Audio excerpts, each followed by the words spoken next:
Ya itu dia, kita memang tujuannya sekarang itu udah bukan gimana caranya sehat ya, enggak, gimana caranya bayi itu pintar pada 2 tahun pertama kehidupan.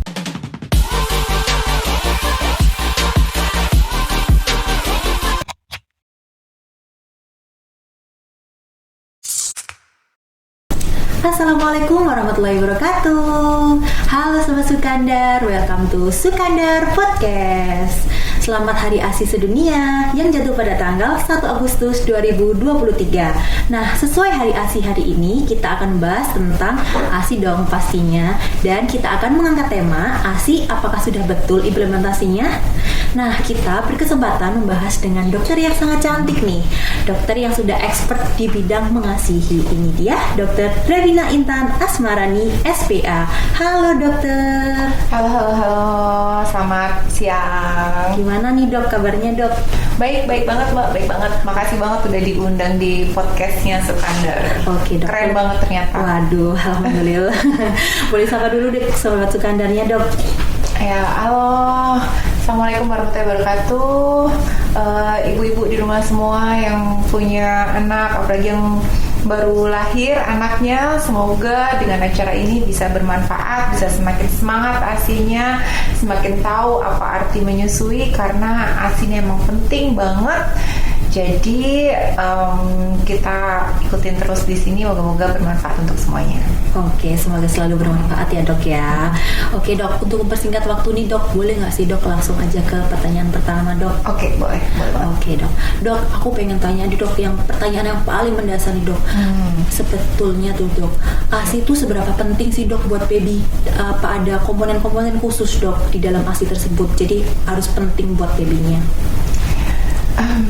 Kita sudah tahu semua ya, ASI itu adalah makanan terbaik untuk bayi. Iya. Itu adalah makanan terbaik karena di situ memang ada zat-zat hidup yang memang dibutuhkan oleh bayi biar bayi itu nggak gampang sakit ya.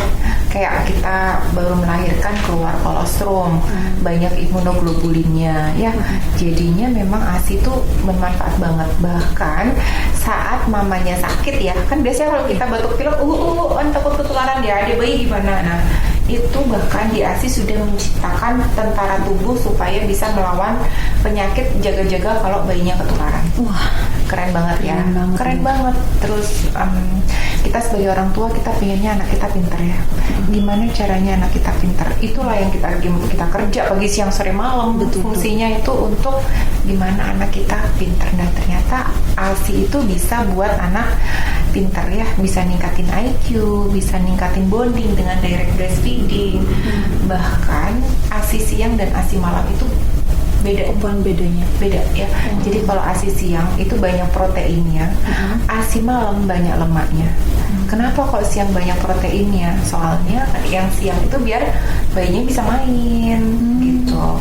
Kalau malam lebih aktif mungkin ya dok ya? Iya, biar bisa belajar. Kalau malam kan banyak lemaknya, biar cepet tidur. Padahal kan kita tahu ya, bayi awal-awal itu kan begadang terus ya. Bener dok, seminggu 2 minggu begadang terus ya, bahkan bisa sampai 3 bulan. Dan dengan pemberian ASI eksklusif ya, itu bisa fase tidur bayi itu membaik. Ya, dikarenakan komposisi ASI siang dan malam beda. Itu bisa nggak dapat di susu formula?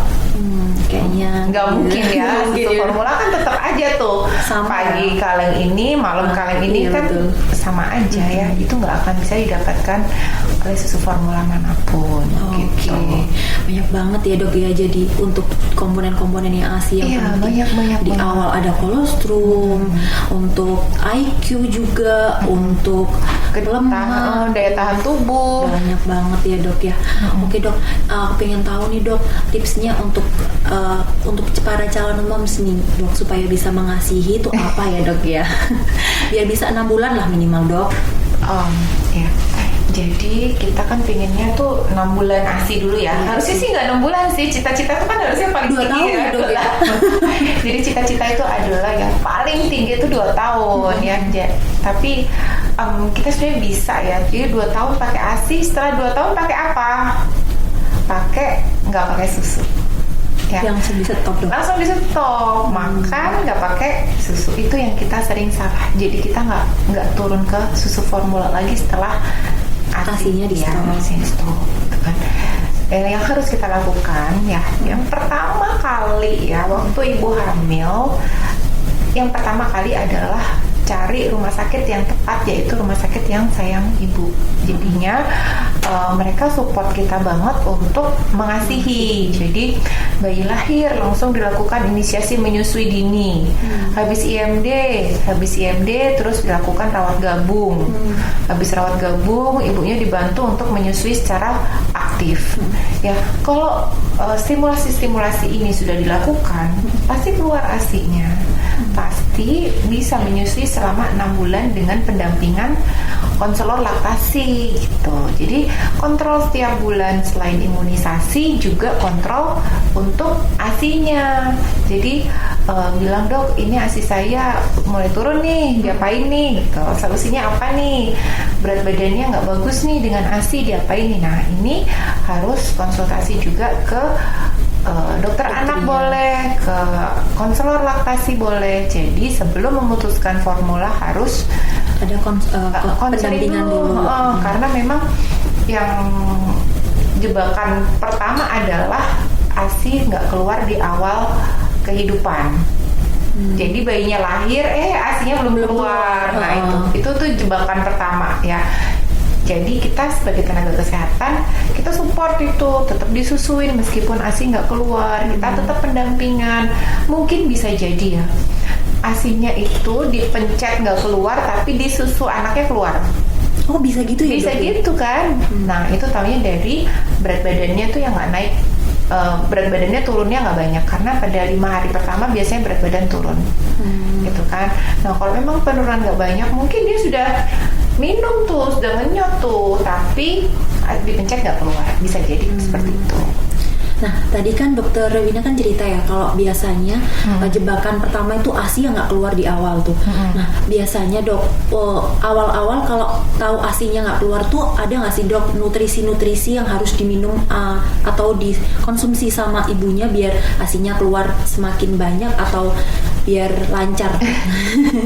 Jadi percayalah, ASI itu keluarnya on demand. Jadi ASI itu keluar sesuai kebutuhan bayinya. Bayinya butuh sedikit, ASI-nya keluarnya sedikit. Bayinya butuhnya banyak, ASI-nya butuhnya banyak. Jadi saat awal-awal kehidupan ya, kan belum keluar. Terus kadang-kadang kan diberi susu formula, ya kan? Kira-kira demand-nya ASI menurun nggak? Pasti turun. Pasti turun ya. Jadi kebutuhan ASI-nya turun. Jadi kalau dikasih susu formula ASI-nya bakal tambah turun apa tambah naik? Tambah turun. Karena tubuh menilai ini sudah cukup mungkin ya buat babynya ya. Betul. Jadi pada awal pertama kalau memang nggak keluar, lakukan 3 tadi yang saya bilang. Lakukan inisiasi menyusui dini, skin to skin kontak, terus habis itu rawat gabung, susui bayi sesering mungkin, sesering yang dia mau. Kalaupun belum keluar nggak apa-apa, nangis susuin, nangis. Seperti itu, terus sambil kita pandu untuk berat badannya bagus enggak, pipisnya keluar banyak apa enggak, pupupnya keluar banyak apa enggak. Jadi jangan nilai sendiri untuk kecukupan ASI-nya itu. Kalau nutrisi dari yang dimakan sama ibunya ada produk hewani atau ada nggak sih dok untuk? Ya itu memang ngefek banget ya. Sekarang gini deh, misal ibunya menyusui di saat lapar sama ibunya menyusui di saat kenyang, beda nggak? Pasti beda. Beda kan? Nah, ya itu beda. Jadi kalau misalnya kita mau booster anaknya dengan berat badan biar bagus banget gitu ya, ibunya mesti harus konsumsi protein hewani yang memang ada lemaknya juga boleh. Karena kalau memang mau banyak lemak ya makannya juga usahakan banyak lemak gitu. Oh gitu dok. Kalau tadi untuk yang bagaimana sih dok cara menyusui yang benar untuk si kecil biar si kecil itu nggak nangis gitu. Maksudnya ada tuh dok ibu-ibu di awal tuh dok. Iya benar. New moms tuh dok biasanya kalau menyusui tuh kadang salah kan, maksudnya kita nggak tahu sih itu salah atau betul. Cuman kadang tuh walaupun bayinya udah disusui tuh nangis terus tuh kenapa sih dok sebenarnya? Ya jadinya tuh kan bayi ada transisi juga ya. Bayi itu biasanya pada 1 bulan pertama tuh nangis terus, taruh nangis, nggak selesai. Nggak ada hubungannya sama bau tangan ibu ya dok ya? Itu nggak ada sebenarnya tuh. Kalau memang bayinya nangis ya, digendong, disusuin, ditaruh, nangis lagi, digendong, disusuin, taruh, nangis lagi. Memang kayak gitu selama 1 bulan. Karena apa? Karena perutnya dia masih kecil dan penyerapan ASI itu cepet banget. Jadi diminum diserap pupuk, pupuk. Jadi pupuknya dia biasanya berulang kali kalau pakai ASI. Beda sama susu formula. Susu formula diminum, ngendon di perut, bayinya tenang agak lama baru dia nangis lagi. Tapi kalau ASI enggak. ASI diminum, habis diminum diserap, habis diserap dia pupuk. Ya, terus kayak gitu terus. Jadi taruh nangis. Biasanya di media sosial ngomongnya kan setiap 2 jam sekali. Waktu yang ideal ya? Ya. Tapi sebenarnya enggak yang 2 jam sekali. Bayi ditaruh nangis. Jadi sebetulnya kalau bayi ditaruh nangis harus disusun lagi atau disusuin lagi? Oh, wajib harus disusun terus. Kayak gitu tuh sekitar 1 bulan bahkan. Oh, wow. Capek banget ya. Iya, ibunya harus siap mental juga ya dok sebenarnya. 1 bulan pertama tuh bayi ditaruh nangis, taruh lagi nangis, tetek lagi. Terus taruh lagi nangis, tetek lagi. Nah itu kadang bikin ibunya tuh nggak percaya diri. Ini ASIku kurang kali ya. Padahal bayinya emang kayak gitu. Jadi meskipun seperti itu, yang menentukan kurang atau enggak jangan ibunya. Cari yang memang sudah profesional di bidangnya. Apalagi 2 minggu pertama kehidupan ya. 2 minggu pertama kehidupan udah bayinya nangisan, ibunya hormonnya juga naik turun kan. Jadi terus luka jahitannya sakit. Aduh. Meskipun operasi masih sakit, masih pendarahan juga kan. Jadi 2 minggu pertama tuh emang berat banget. Apalagi ibunya udah badannya nggak enak semua, sakit semua, kayak mau mens gitu, dan didukung juga anaknya nangisan. Itu 2 minggu pertama. Tapi setelah 2 minggu sampai 1 bulan lebih enak. Tapi bayinya tetap aja nangis terus, tapi badan mamanya lebih enak, lebih segar dengan hormon yang sudah lebih stabil, nyeri perut yang berkurang, mungkin pendarahan juga mulai berkurang gitu. Kalau untuk menilai kecukupan ASI kan tadi dokter bilangnya bayinya nangis. Nah, kalau pengen kita lihat tuh bayi kok nangis terus ya? Itu gimana sih dok cara menilai kecukupan ASI-nya? Kalau kita udah nggak keluar nih dari rumah sakit kan udah bisa ya, udah bisa keluar dari rumah sakit. Kalau di rumah kok masih nangis, tuh kan bikin mental ibu juga turun. Apalagi kalau baru anak pertama tuh dok. Biasanya kalau anak pertama sih saya bilang ke mamanya, Bu, nangis tete aja, nggak usah mikir yang lain. Oke. Nangis tete, udah nggak usah pakai ilmu yang macam-macam gitu ya. Kita ketemunya biasanya kontrolnya dipersering aja, setiap seminggu kontrol gitu. Nanti yang menentukan biar dokternya, oh Bu ini cukup ASInya, oh Bu ini enggak, dengan melihat berat badannya naik bagus apa enggak, berat badan, pipisnya berapa kali, gitu kan, pupuknya berapa kali, terus apa yang harus dikoreksi. Jangan-jangan ASInya banyak tapi posisi perlekatannya nggak betul. Nah, perlekatan itu ya wajib posisi perlekatan. Kadang bayinya nangis kan, kadang bayi itu kalau disusuin nggak bener kepalanya itu suka ke belakang gitu loh, ke belakang. Nah itu kalau nggak dipegang yang betul kan dia juga belum bisa lihat ya. Jadi untuk ngepasin ke payudara, meskipun itu hal yang sangat mudah menurut kita, itu sulit menurut bayi. Soalnya bayinya juga belum bisa lihat itu tadi ya, masih adaptasi dan dia masih belajar ngenyot. Dia nggak pernah ngenyot kan sebelumnya, dia nggak pernah ngenyot. Jadi direct breastfeeding itu adalah stimulasi terbaik yang memang bisa dilakukan 3 bulan pertama. Jadi kalau mau anaknya pinter nih, ya lakukan direct breastfeeding paling nggak 3 bulan.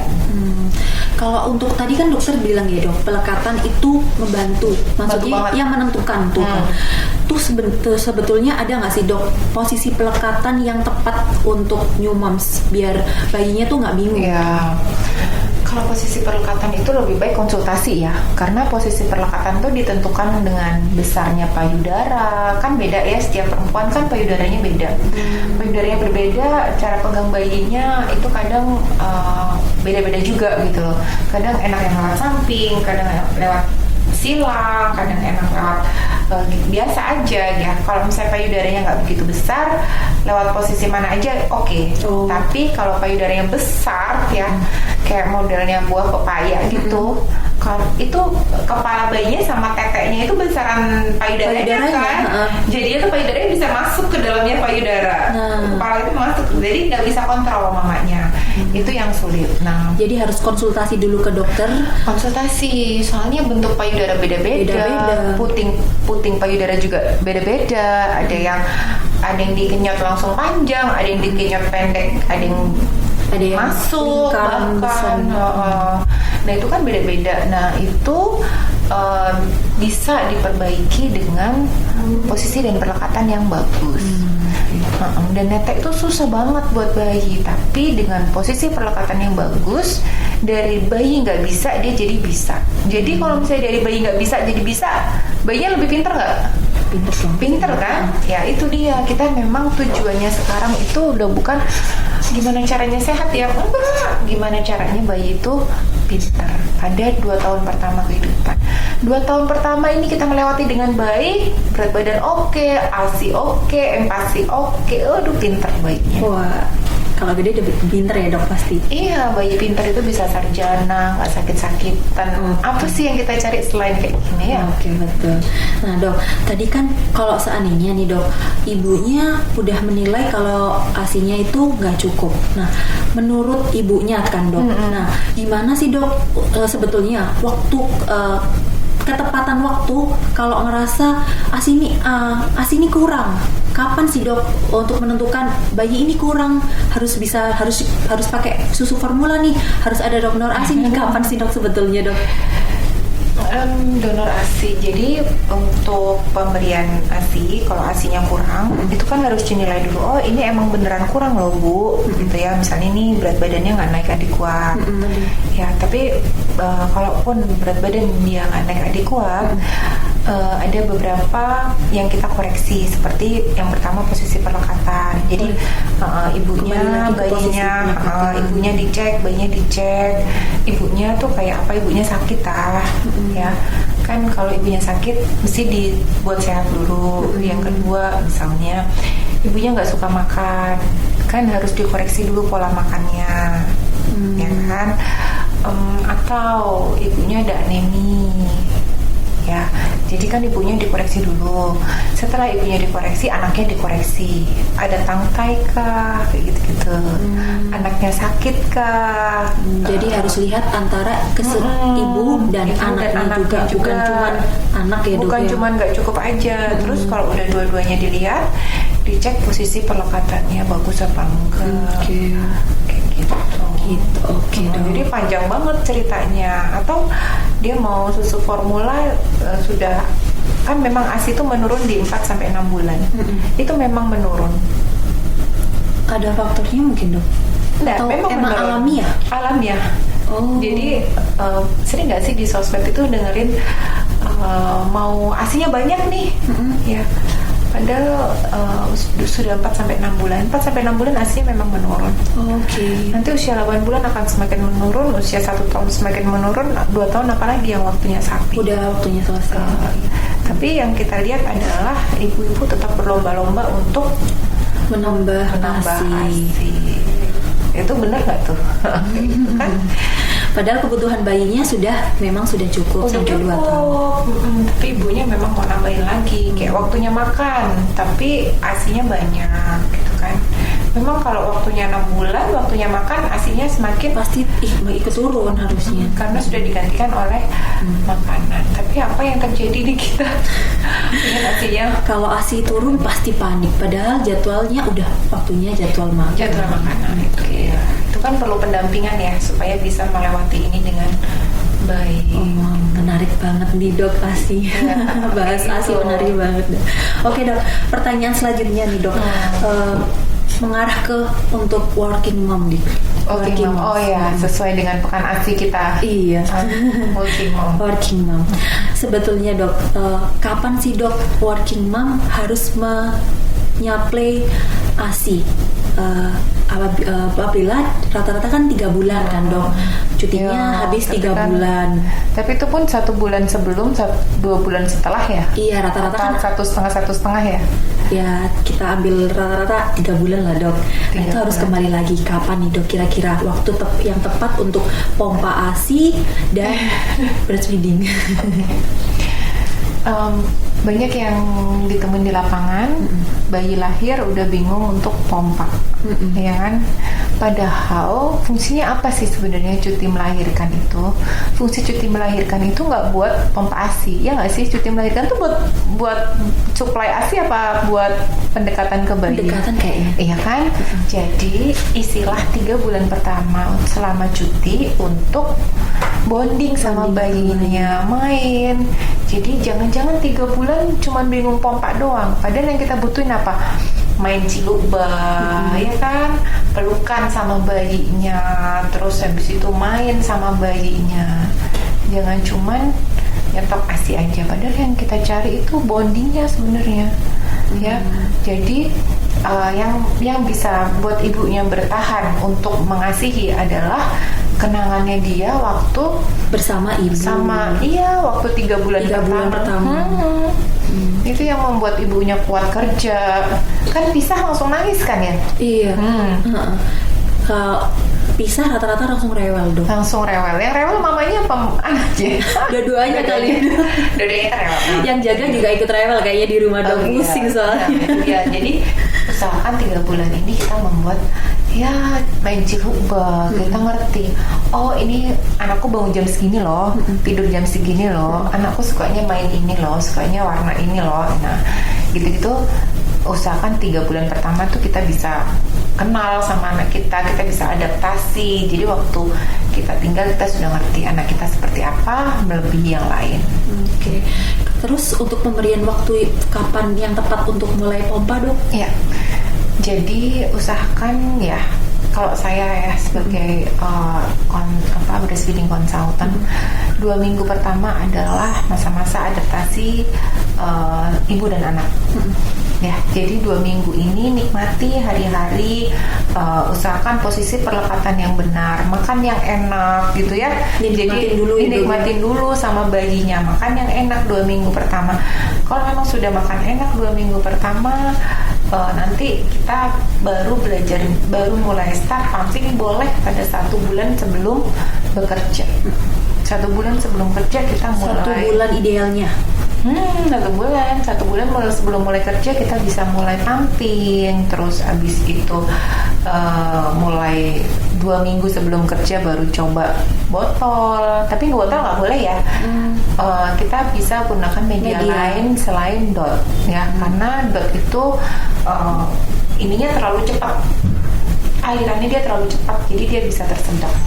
Bahaya buat babynya. Dan dia bisa oversupply.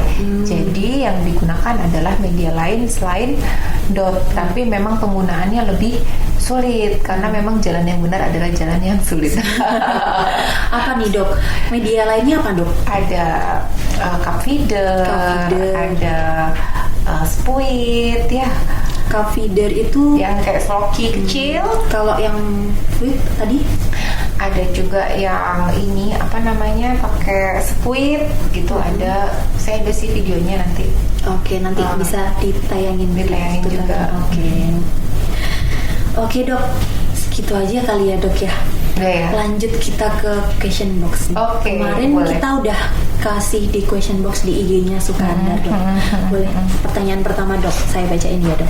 Dokter mau nanya nih, apakah pemberian obat pada bayi dapat menggagalkan ASI eksklusif?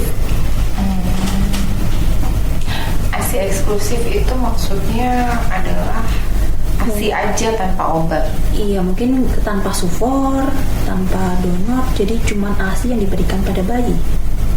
Iya, jadi kalaupun misalnya memang bayinya batuk pilek, ya boleh sih dikasih obat, nggak ada hubungannya. ASI tetap on demand. Jadi nggak ada hubungannya, artinya ASI tetap. Kecuali mamanya percaya ya, beda lagi. Kecuali kadang tuh ada ibu yang gini, ini anakku kalau minum obat ASI-ku bakal turun, ya kan? Ada ibu yang kayak gitu. Kalau ibunya percaya, ASI itu akan turun. Jadi ASI itu benar-benar sesuai dengan moodnya mamanya. Kalau mamanya struggle, nggak mungkin turun. Nggak. Oke. Next. Dari Nacomel 27. Kenapa ASI habis lahiran operasi tidak keluar lagi padahal sudah mengasihi ASI 1 bulan setelah operasi? Jadi ibunya itu telah mengasihi tapi ada operasi jadi ASInya nggak keluar gitu kayaknya dok, nih pertanyaannya. Tidak ada hubungan antara pemberian ASI dan metode kelahiran baik seksio maupun pervaginal. Tidak ada hubungannya, keluar ASInya sama aja. Mau dia seksio, mau dia pervaginal, tidak ada hubungannya antara ASI yang keluar, yang dihasilkan. ASI ya, baik kuantitas maupun kualitasnya nggak ada hubungan sama sekali. Oke, next pertanyaan. Dok, anak saya sudah, dari Lidi Aisyah. Dok, anak saya sudah mulai lahir pakai sufor. ASI saya nggak keluar sama sekali. Jadi ibunya nggak keluarin ASI sama sekali nih dok maksudnya. Apakah apakah ibunya itu emang nggak keluarin atau gimana mungkin ya? Ya, jadi ASI itu merupakan rezeki setiap bayi. Jadi setiap bayi lahir pasti ada ASI-nya. Yang harus kita lakukan adalah melakukan stimulasi gimana caranya supaya ASI-nya keluar dengan 3 tadi itu yang kita bicarain tadi ya, IMD, rawat gabung, bantu ibunya untuk menyusui semaksimal mungkin ya. Kalau misalnya di rumah sakit kita kenal 10 langkah menyusui. Ya, 10 langkah menyusui dilakukan biasanya sih harusnya sih baik banget sih, nggak ada harusnya. Ini butuh pendampingan. Nanti kalau anak selanjutnya pendampingan laktasi. Boleh sama dokter Wina langsung aja kayaknya. Oke, next. Dari INS Jewelry. Kacang almond dan susu kedelai apakah termasuk dalam booster ASI? Wah, bahas booster nih dok. Ya. Boleh dijawab dulu dok. Seperti yang saya omongin tadi ya, susu ASI itu dia keluar sesuai moodnya mamanya. Kalau mamanya tuh percaya banget sama susu almond sama susu kedelai, dia bakal keluar. Ya, misal nih, mamanya percaya banget sama belanja Shopee. Jadi kalau setiap habis belanja, keluarnya banyak. Pasti lancar. Ya, jadi nggak yang selalu misalnya harus kalau konsumsi kacang almond biar ASIku keluar. Iya, nggak wajib. Dia on demand. Dia on demand. Next.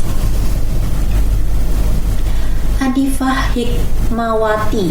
Assalamualaikum dokter, mau nanya biar ASI lancar dan berlimpah gimana caranya? Biar ASInya berlimpah dok.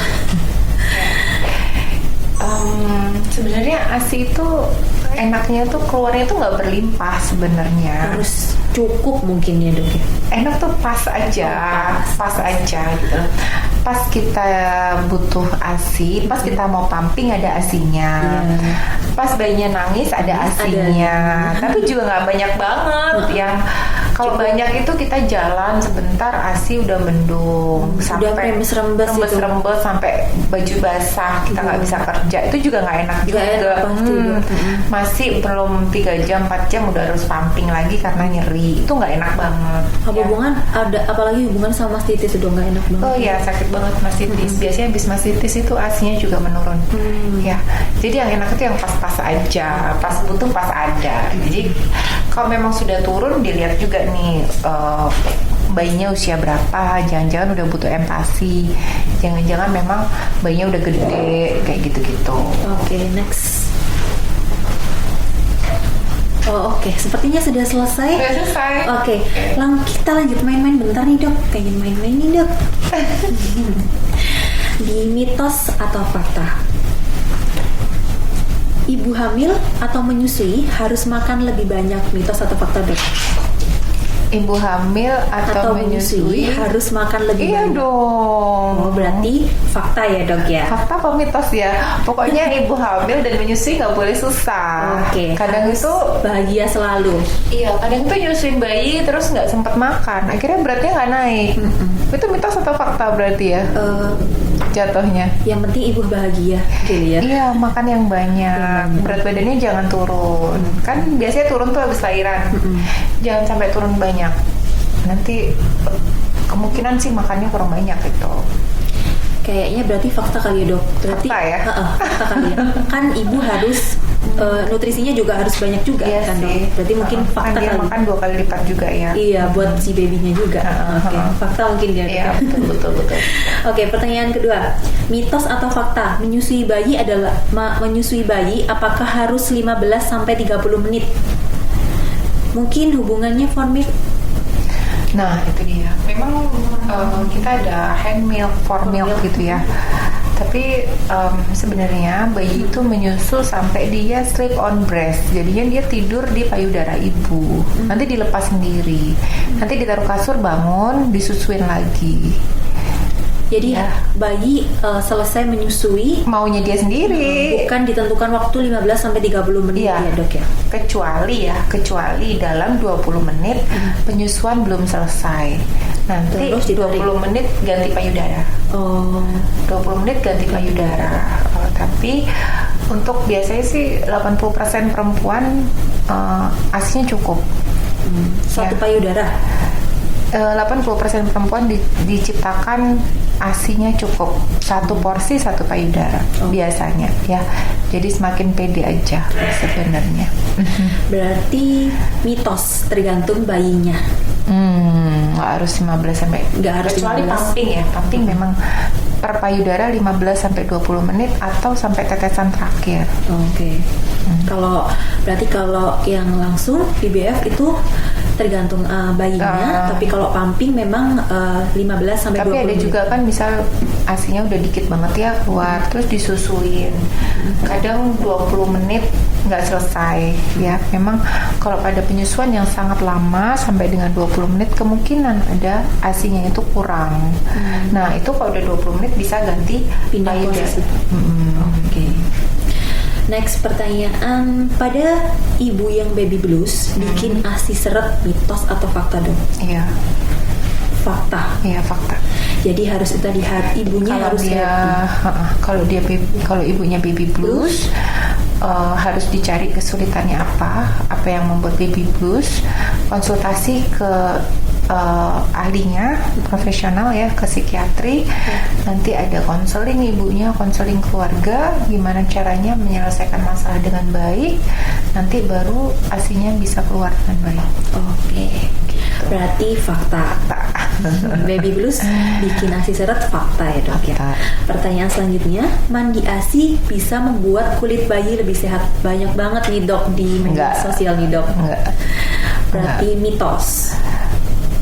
Mandi ASI membuat kulit bayi jadi lebih sehat. Mungkin kalau bayinya bayi itu kulitnya memang sudah sensitif. Enggak, bayi itu kulitnya bagus. Oh, sudah bagus. Bayi itu kulitnya bagus banget. Bahkan kita tuh pakai skincare biar kulit jadi kayak kulitnya bayi. Kulit bayi itu sudah bagus. Bayi dikasih pelembab jadinya apa? Ya udah pelam aja kan. Udah bagus kulitnya dia, mau pantatnya, mau pipinya. Nah, udah bagus semua kulitnya itu. Meskipun dia nggak pakai skincare apa-apa, kulitnya udah bagus. Berarti mitos. Mandi ASI tidak membuat bayi kulitnya lebih sehat, tapi emang bayinya sudah sehat sih aslinya gitu. Kulitnya ya. udah bagus banget ya nggak sih? Emang ada kulitnya bayi nggak bagus ya? Mungkin lebih ke arah sensitif mungkin dok. Kalau sensitif kan dicari penyebabnya tuh, biasanya alergi kan, atau memang di awal-awal pas baru lahir tuh emang kulitnya tuh apa sih pecah-pecah gitu loh, tapi nanti dia membaik sendiri. Oke. Next, susu sapi adalah pantangan bagi ibu yang mengasihi. Mitos atau fakta? Sebenarnya ya, kalau dalam dunia breastfeeding counselor, susu formula apapun kita nggak boleh. Ya, biarkan ibu itu makan sesuai dengan makan biasa tanpa susu. Jadi kayaknya cuma di kita aja deh. Susu itu ada susu ibu menyusui, susu stage 1, 2, 3, 4, 5. Itu kayaknya cuma di sini aja. Sebenarnya susu tuh sama aja, susu sapi ya, dairy sama.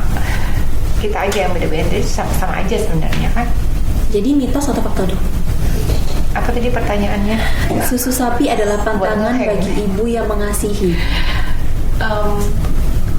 Bukan pantangan ya, kalau pantangan itu haram ya. Tidak tapi boleh, benar-benar tidak boleh. Sebenarnya tuh bukan yang butuh banget gitu ya. Kayak kita kayak gini. Kayak kita tuh dulu kan 4 sehat 5 sempurna. Ya, 5 sempurnanya susu. Sudah masuk susu. Ya, sekarang 5 sempurnanya dicoret. Sekarang isi piringku. Isi piringku kelengkapan dari makanan yang seimbang. Jadi susunya dicoret. Tapi apa kita boleh minum susu? Boleh kan ya? Tetap boleh. Tetap boleh. Tapi apakah susu itu wajib? Tidak. Nggak wajib ya. Sama. Jadi mitos tadi dia. Nggak wajib minum susu ibu menyusui, nggak wajib. Oke dok. Terima kasih untuk bincang-bincangnya kali ini dok. Oke, udah dulu. Nggak kerasa ya? Nggak kerasa. Soalnya obrolan kita emang cukup menarik sih dok. Moga-moga. Oke dok, udah dulu ya dok. Perbincangan kita hari ini. Ada take home message mungkin dok. Oke, ini kan kita lagi Pekan ASI ya. Pekan ASI kita supportnya untuk working mom ya. Jadi working mom itu adalah working mom yang breastfeeding itu adalah pekerjaan yang sulit banget ya. Jadi harus menyusui bayinya, tetapi tetap diharuskan bekerja. Itu adalah memang sangat berat. Jadi kita harus support semua working mom yang masih, terutama yang masih menyusui, supaya mereka tetap bisa menjalankan pekerjaannya dengan baik, karena memang pekerjaan yang dilakukan ibunya ini juga akan untuk anaknya juga, supaya anaknya bisa menjadi yang terbaik. Untuk working mom semua tetap semangat. Boleh juga pumping ASI, jangan lupa makan, jangan lupa pumping di saat kenyang. Makan dulu baru menyusui. Tetap semangat semua ibu-ibu di luar sana. Oke, sekian dulu podcast kita kali ini dengan Dr. Regina. Terima kasih banyak dok. Makasih banyak. Semoga ilmunya bisa berguna untuk new moms dan working mom serta semua ibu-ibu. Amin, amin, amin, amin. Oke, sekian dulu Sobat Sukandar perbincangan kita dengan Dr. Regina. Jangan lupa subscribe, like, comment, dan subscribe di YouTube kita, dan boleh intip-intip Instagram dan TikTok kita. See you.